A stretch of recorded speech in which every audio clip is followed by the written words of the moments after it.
So I am back to work on my furnace here because this is now the third time that the gas valve has gotten stuck and I've had to tap on it, and sure enough it is this solenoid valve back here. Basically what I've been doing is waiting for the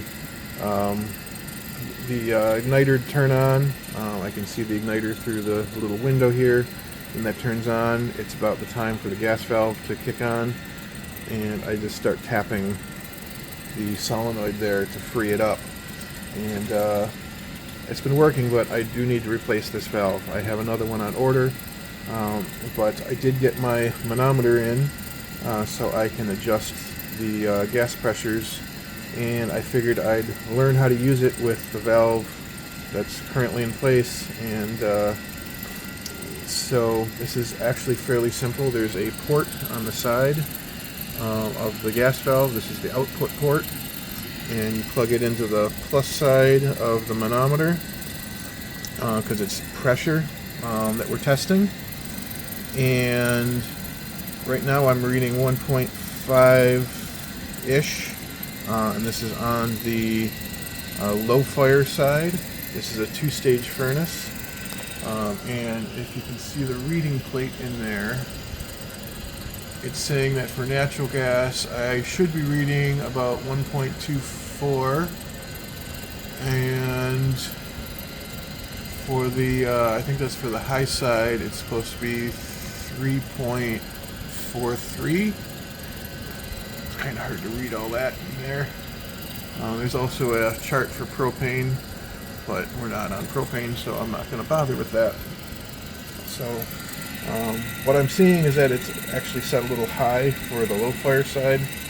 I'm just waiting for this to kick into the high fire and see what that reads.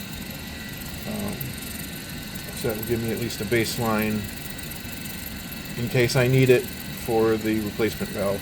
But again, they really should be set to those values from what I understand. So once this kicks into high fire, I will be back. Alright, so the unit's been running for about 5 minutes, and it just kicked into high fire. And we're reading about 3.15. And based on that reading on the chart, we're actually a little low. It's supposed to be around 3.43. But honestly, I'd say these probably are roughly within tolerance. It might have drifted a little bit, but now I know how to use a manometer. Can't remember if I mentioned it in the first part of the video, but the units are inches water column. That's INH2O on my particular meter. So now I know how to use this, and I will eventually be replacing the gas valve when it comes in. Hey everyone, today we're going to be replacing the gas valve. Finally, my replacement came in. This is what it looks like, and from what I've read, this is a suitable replacement for this model. This particular one, the replacement is 36J54-201. The original was 36E54-201. Different style, but it is still two-stage. These are these two screws are the adjustment screws for the two different stages. You can see there's the high, there's the low. It's got the same connector plug as the old one. I did verify it all the way around.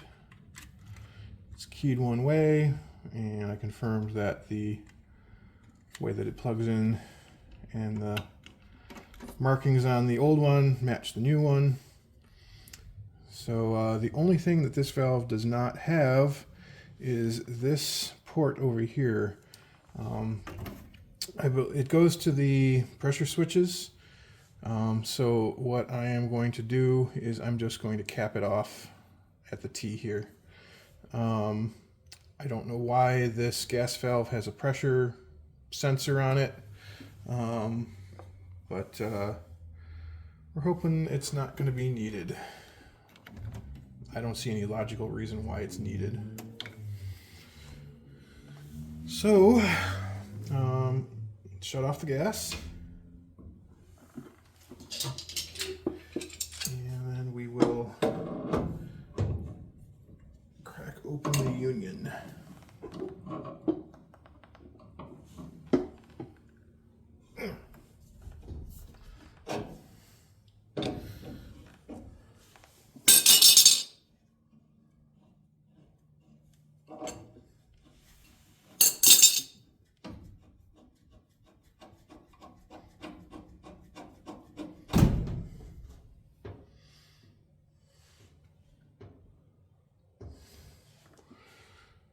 Right, and then let's twist this.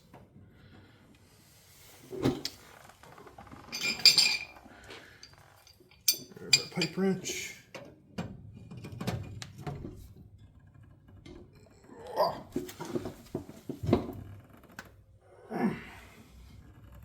Man, that is tight.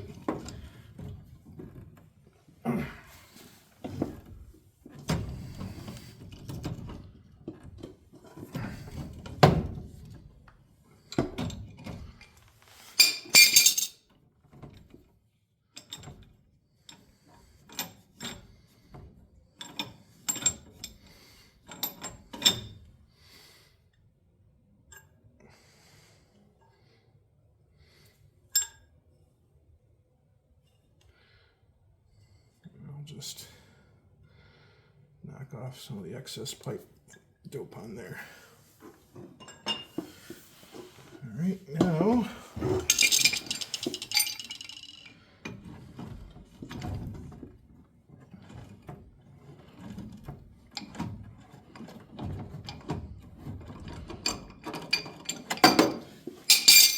thread this one.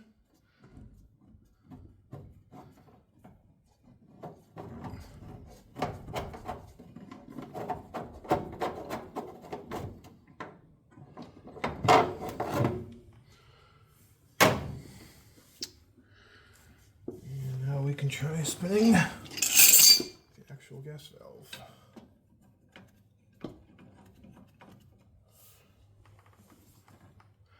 So I'm going to kind of hold on to the pipe.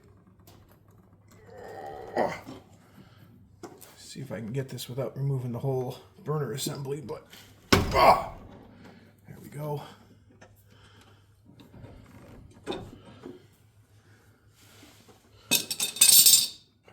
There's room to spin this around.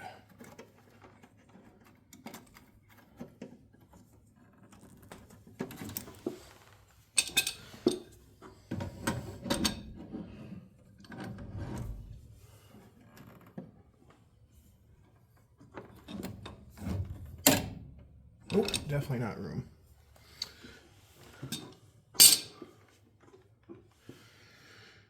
All right, let me go grab some more tools. I'm going to take the burner cover apart. All right, so these are some 5/16 screws.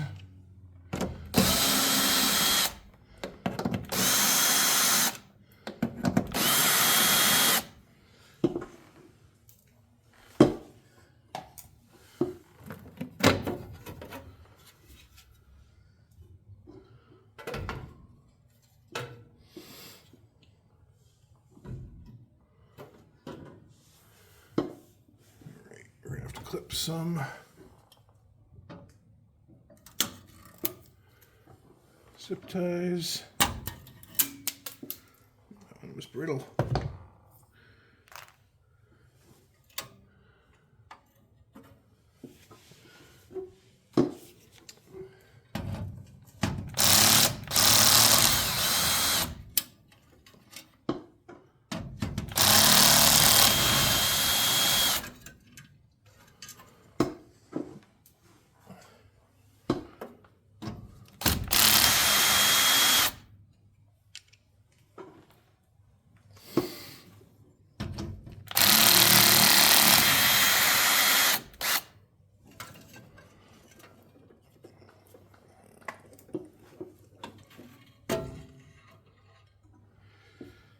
Okay.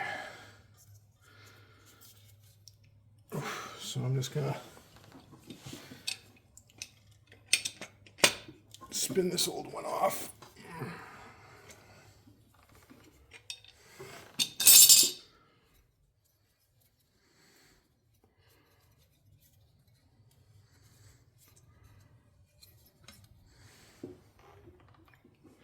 And set it aside.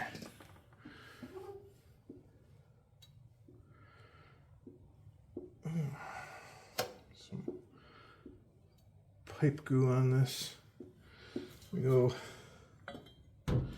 grab some paper towels, be right back. All right, so got that pipe cleaned up, and next I'm going to use some Mega Lock sealant on the pipe threads.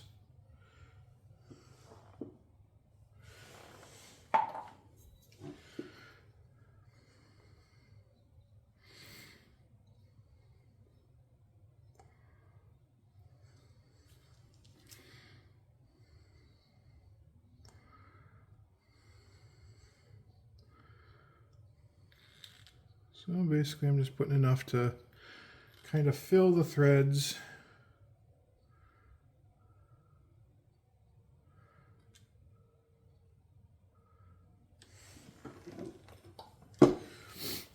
And then our valve does have a direction on it.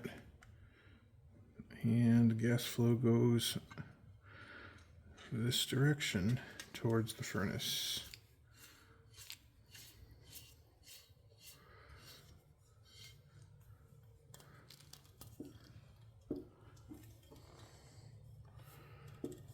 Okay.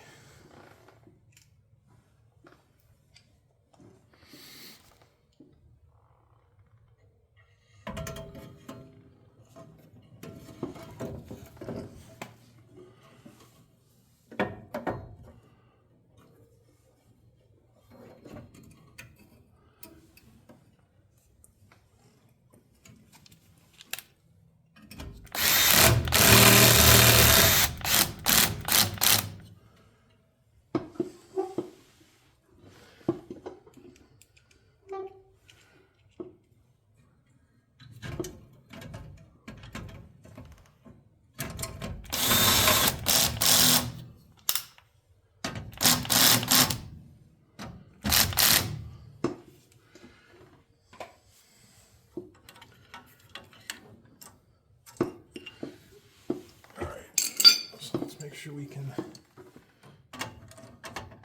tighten this valve.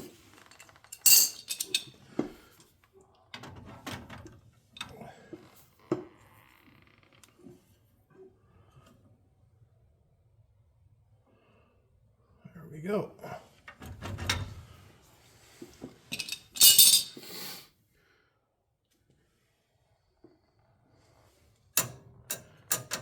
And I made a mistake already. The tube needs to go into the burners, and the burners kind of flopped down when I put this on back on.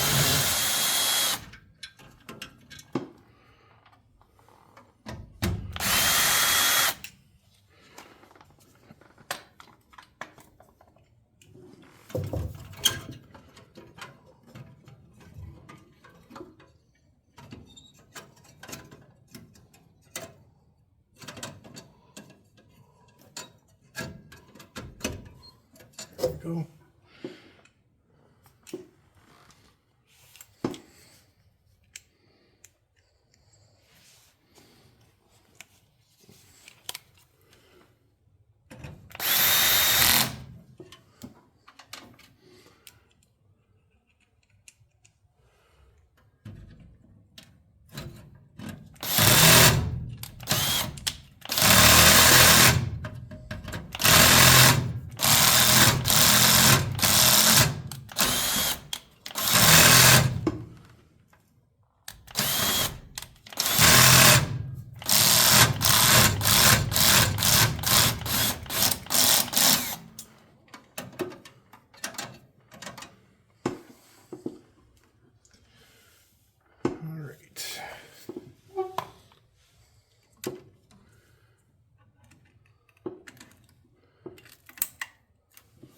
plug in like so.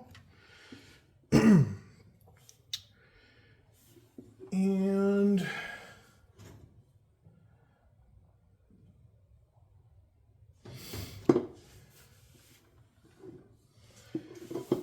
there's my piece of pipe.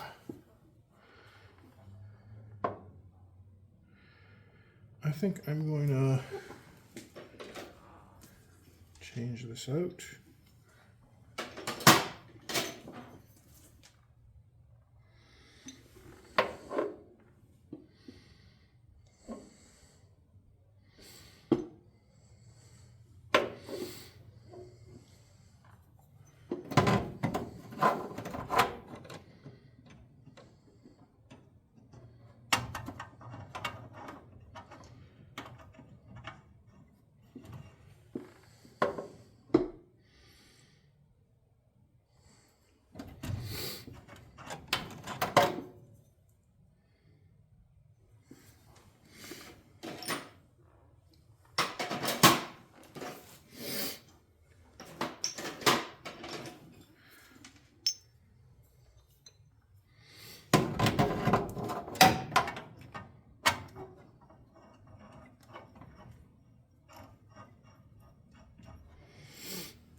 Yeah, I like that better.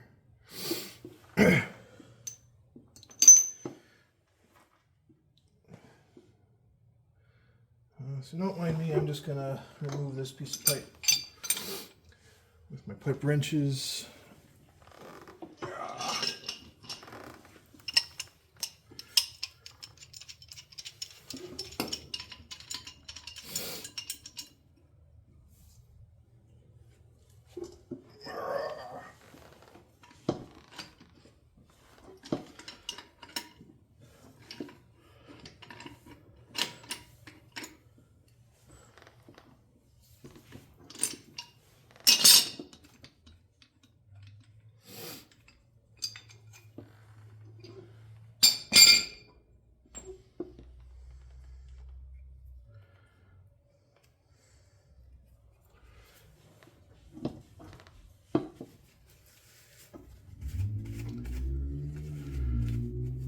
Basically, we're doing a little minor reconfiguring of the gas lines.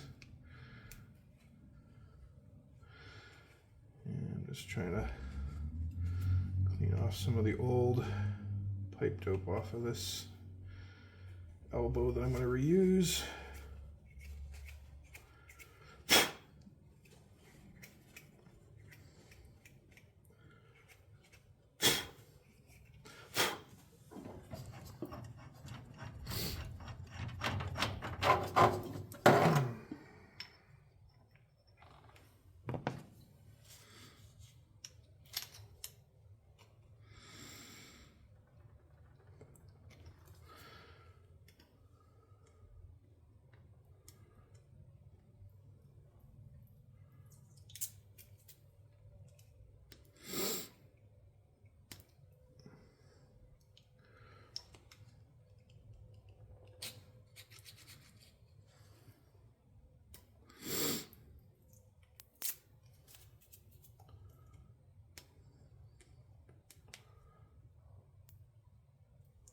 One moment.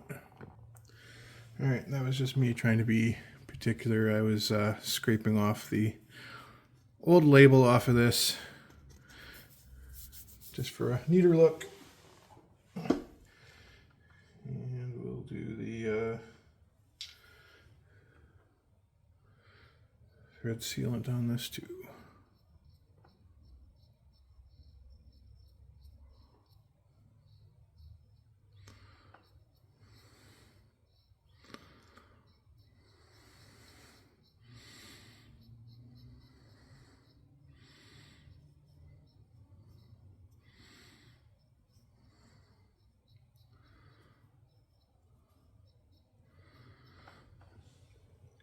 One thing we do want to try to avoid is getting any in here because we don't want it to get into the inside the pipe.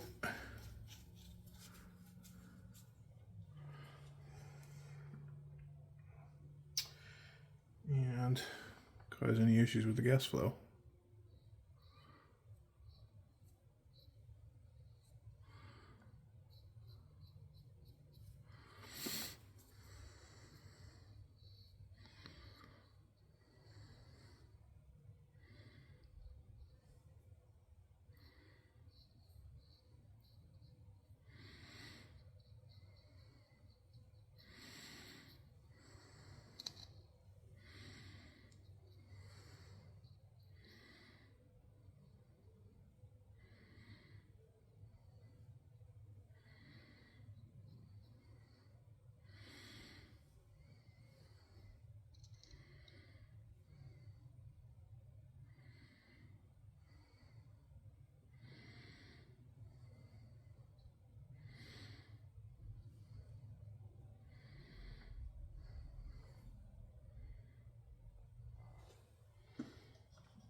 I wonder if I want to tighten it up any more than that.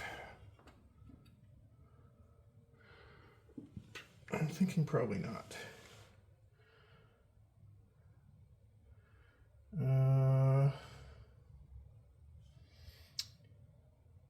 Actually,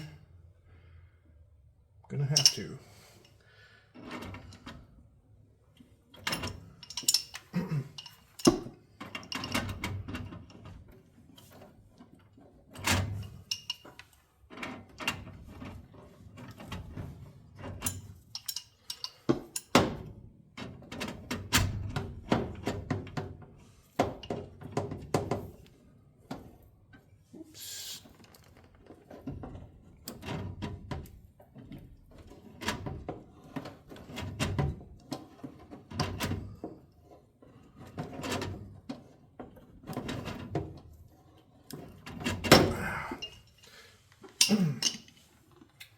I had to because I have to still spin this side on.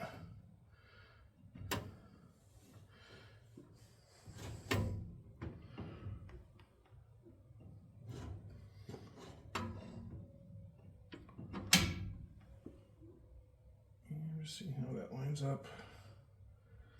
Still lines up all right.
Just going to clean up some of the excess pipe sealant.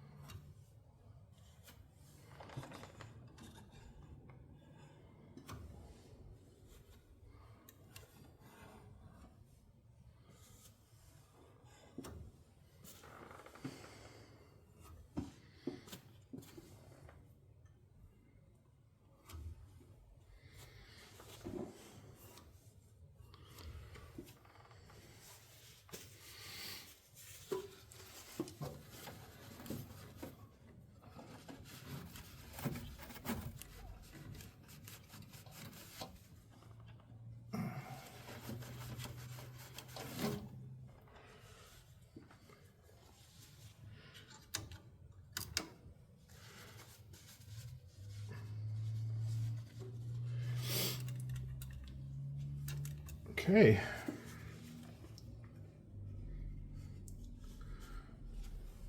I think we are good to go.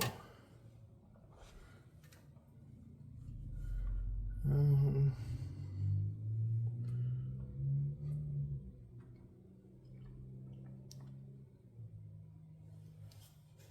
don't know if I have any zip ties with me.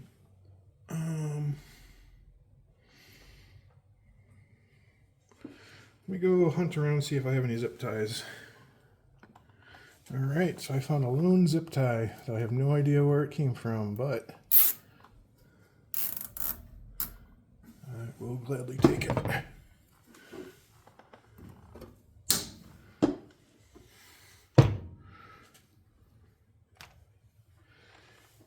Alright, let's put our... Well, actually, I suppose we can turn the gas valve on, or the gas on here. Whoop. Gotta tighten up that union. That would not be good.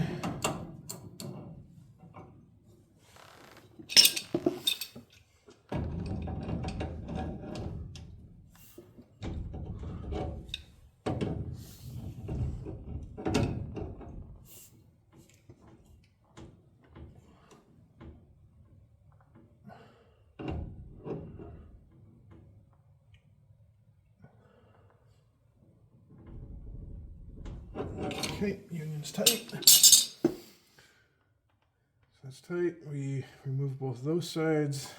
That and that.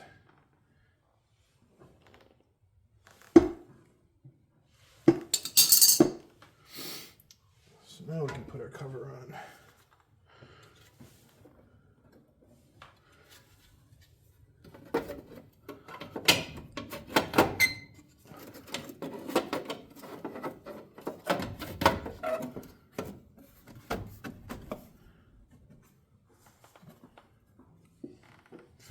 Before I do that,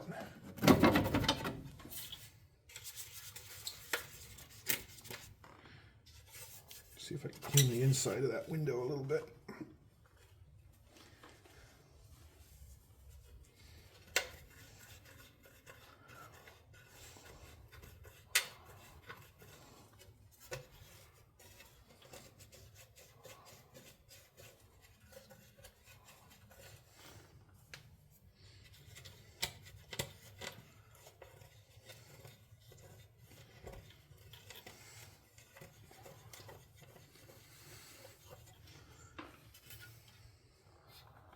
That's better.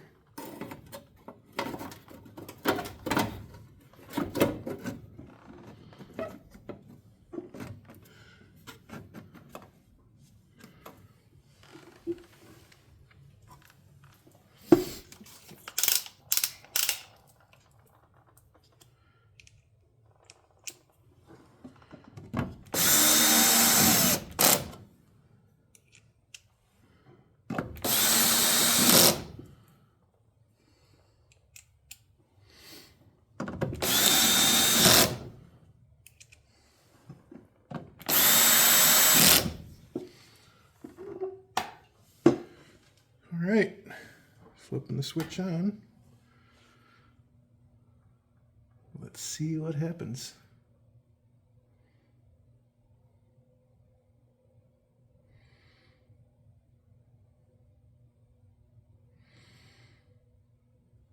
Usually takes a couple minutes because the thermostat needs to boot up. So I'm going to pause you. I will wait until it fires up and then I'll start recording again. Alright, the inducer kicked on. You see the glow come on. And there is going to be some air in the system, so it might not fire right away.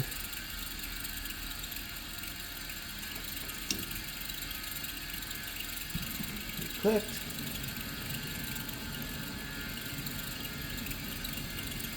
It fired. Great.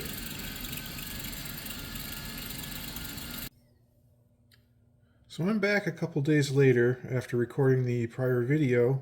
I didn't like how I ended my last video, so I'm splicing in some new content. Basically, it really bothered me how this new valve didn't have this connection for this.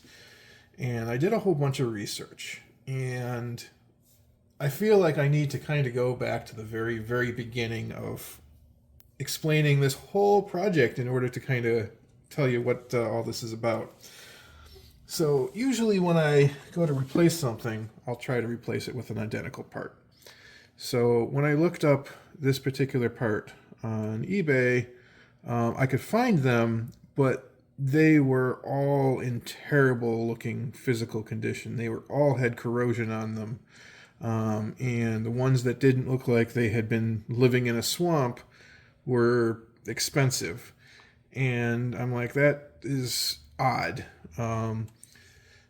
So I went online, and there are all sorts of cross-reference charts that if you're a furnace technician, you can use to correlate the old part number to a current part number.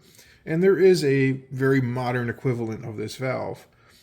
But what I found is it doesn't have the same connector. There are ways around that to hook it up to this connector. There's a connector adapter, or you could just put spade terminals on, which is, it seems like the newer valves just have spade terminals. But I actually found a Reddit post for someone who ran into this exact same problem where they were trying to replace one of these valves and found the current equivalent and said that the connector didn't match, and they talked to their parts warehouse and they found that this model valve is a suitable replacement. So that's the one I got. But this tube connection just, it again, it was weird. And I just didn't understand how this particular system worked. So in the most basic sense, how a gas valve works is gas is always present coming in. And when you apply a voltage to the gas valve, it energizes a solenoid, which opens up the valve and allows gas to flow through. And on this unit, the solenoid wasn't opening reliably. So there is a little, newer valves are a little more complicated. There's the two-stage ones have two different ports. And as I understand it, for the medium and the high, the medium, or the low/medium stage, the first stage, they just apply 24 volts between the common and the medium stage pin. And when it calls for the high stage, they actually apply 24 volts to the other pin as well. My understanding is they apply it to both pins, but it could just be one or the other. But anyway, I don't know where I was going with that.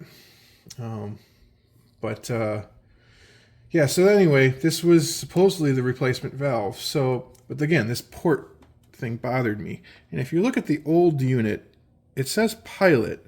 And that confused me because I'm like, why is there anything related to pilot on here? But I think that actually is meant for this blanked off port. They probably use the same body for different units. And I actually had to go online and find a manual for this old valve. And what it indicates is that is the regulator vent connection. It's unlabeled on the actual body, but that's what that is. So what does that mean for this particular system? So apparently, for when you have a sealed combustion chamber, the pressure switches tie into the gas valve because that the atmospheric pressure inside the chamber may be different than the actual valve. And if you don't have this connected, the gas valve may put out a higher pressure than it really ought to be because it doesn't have the same reference pressure as what's inside the chamber. In addition to that, if the intake vent ever becomes clogged, this system will be able to detect that. But I felt, okay, if this is the correct valve, it doesn't have that port anywhere on it. However, when I looked at the manual for the new valve, there are pictures that have this little hose barb fitting on this spot right back here. If you can see that. Now, let me get a close-up there for you. It's got a little white cap on it. And it seems like it was an option whether it just has that little cap on it or if it's a hose barb. So looking into that some further, on the manual for this newer valve, it specifically says high efficiency model furnace with separate enclosed burner chamber. Connect 1/4-inch tubing supplied by furnace manufacturer to the hose barb fitting. This fitting may also tee into the pressure switch. So basically, what that means is I should be able to remove this little plastic cap somehow. Yep, there it goes.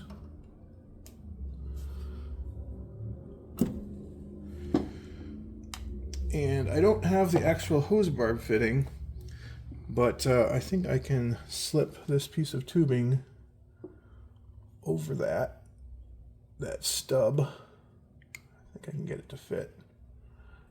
There we go. And then we can reconnect, take my little cap off of that, and we reconnect this.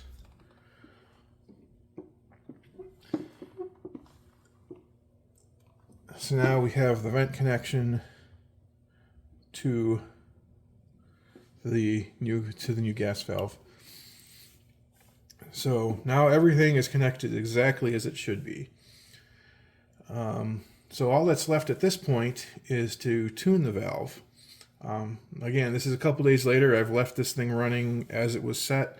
The issue is my manometer does not have the correct fitting to be able to connect to the style of ports that this particular unit has. The other one had a threaded barb here that you remove this Allen screw and you put it in a threaded barb. On this unit, now this is the input one, but there's an output one on the back. I don't know if you'll even be able to see it if I throw the camera back there.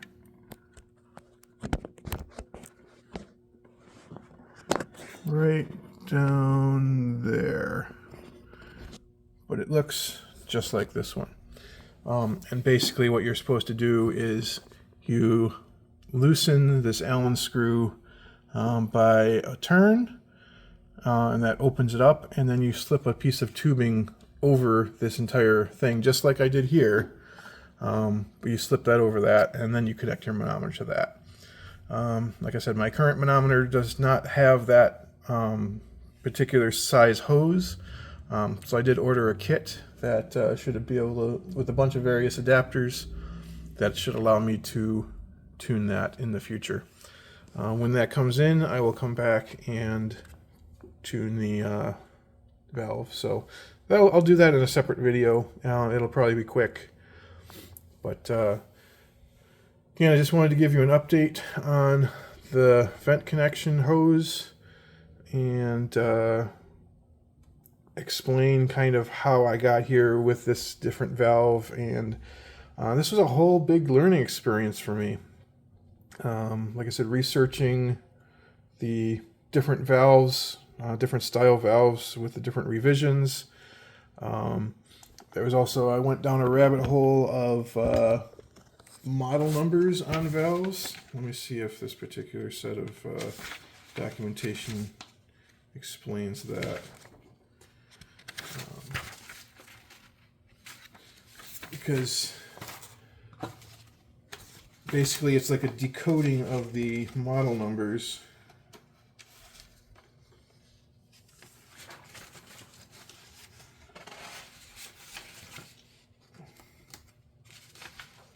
Nope, this particular set does not have that information. But again, here is the picture of the adapter you can get that adapts the plug to the spade type terminals. But yeah, there's also, again, I was looking through that cross-reference with the model numbers and what they mean to try to distinguish all of this information. So we just happened to catch a fire-up cycle. So today we are going to try tuning the gas valve. And I've never done this before, but I've watched some videos and think I know how to do it. This is one of those things where again, I'm not afraid to try it, and I think it'll go all right. So the first thing we need to do is, well, they say that the gas valve, the main gas valve, should be shut off, but we're on the output side, so it won't actually turn on until the gas valve is opened. And on this particular valve, there's a nub that looks just like this. This is the input side, and there's one way in the back, which I don't know if you can see. There it is, right at the bottom there. That is the output one. So I'm going to get a hex wrench in there and loosen that, and then we are going to slip this tube over that and turn the furnace on.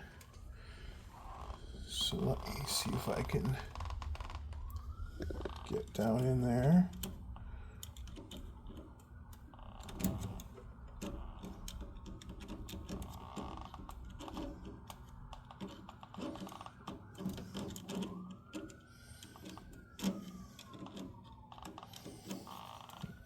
This design is really annoying. See if I can feel where that is. There it is, it's over further.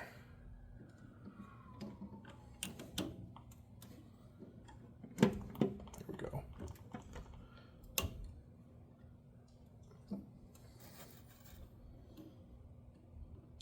And the instructions I've read for this say to back it off one turn.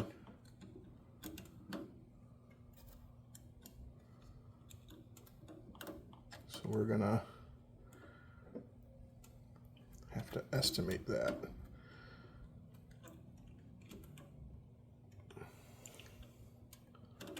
Come on.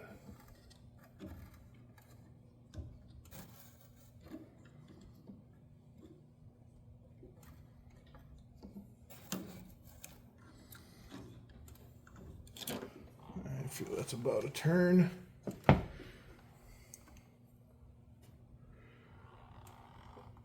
Let's slip our hose over that fitting.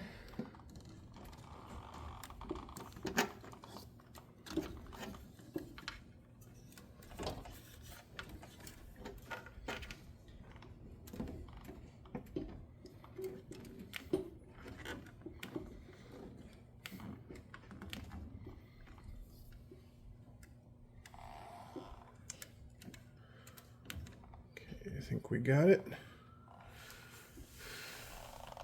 And let me go turn the heat up. Usually I just do that on my phone, but I'm recording, so I'll be right back.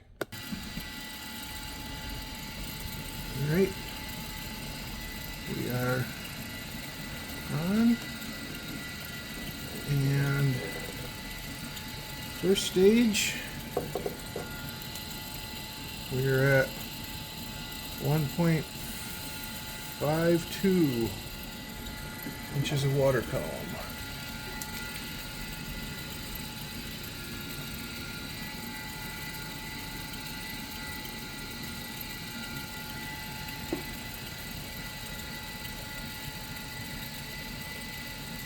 So I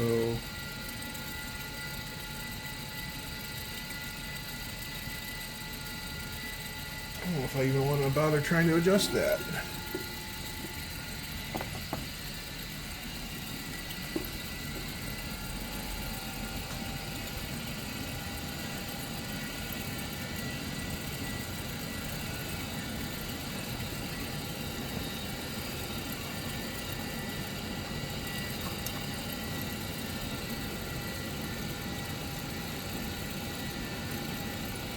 So how to adjust it is you remove the little brass cap. The light doesn't stay on. Yeah, it's climbing up a bit. I'll turn it down a bit. And get my screwdriver in there.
That's to the right is increasing it, so we're going to try to the left.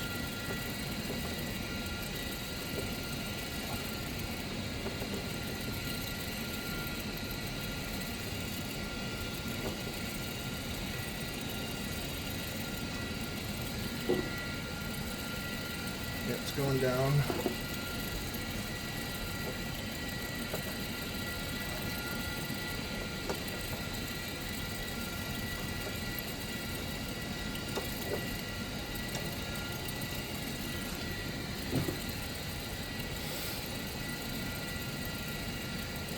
And I really need one of those angled screwdrivers to reach in here.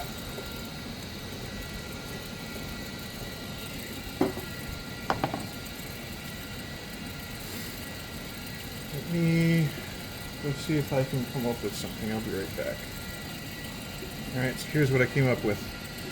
Took a little piece of sheet metal and I cut a strip to use as a screwdriver.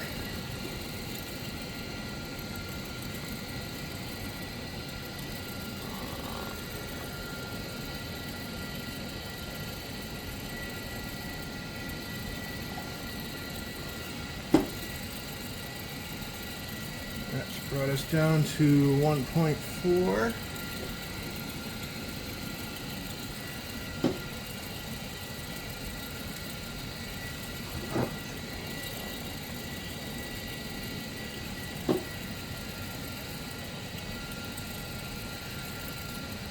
And I think for now we're going to leave that. The spec was 1.24. And I think the original gas valve was running about 1.5. So let's wait till the high stage kicks in and we'll see what that value is. I think if I recall correctly, it was something about 3.25 and it's supposed to be closer to 3.43. But let's wait and see. I gotta wait for this to go into high stage mode. I'll be back.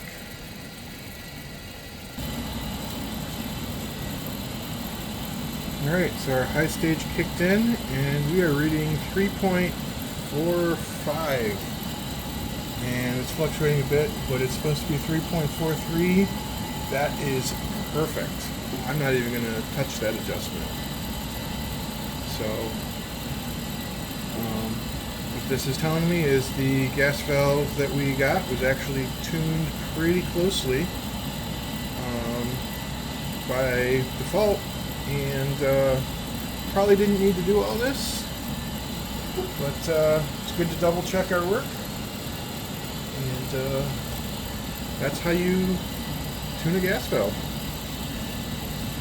And I just saved myself a whole lot of money from having to call in a technician to do all this.